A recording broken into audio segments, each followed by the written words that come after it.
கர்த்தாவே, உம்முடைய கோபத்திலே என்னை கடிந்து கொள்ளாதையும், உம்முடைய உக்கிரத்திலே என்னை தண்டியாதையும். என்மேல் இரக்கமாயிரும் கர்த்தாவே. நான் பெலனற்று போனேன். என்னை குணமாக்கும் கர்த்தாவே. என் எலும்புகள் நடுங்குகிறது. என் ஆத்துமா மிகவும் வியாகுலப்படுகிறது. கர்த்தாவே, எதுவரைக்கும் இறங்காதிருப்பீர்? திரும்பும் கர்த்தாவே, என் ஆத்துமாவை விடுவியும்.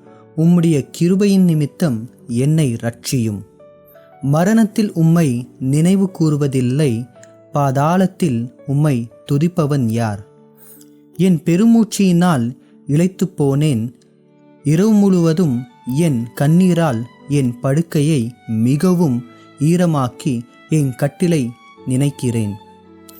துயரத்தினால் என் கண்கள் குழிவிழுந்து போயிற்று.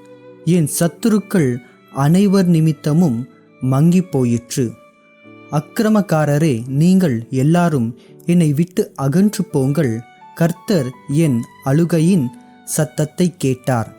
கர்த்தர் என் விண்ணப்பத்தை கேட்டார். கர்த்தர் என் ஜெபத்தை ஏற்றுக்கொள்ளுவார். என் பகைஞர் எல்லாரும் வெட்கி மிகவும் கலங்கி போவார்கள். அவர்கள் பின்னாக திரும்பி சடிதியிலே வெட்கப்படுவார்கள்.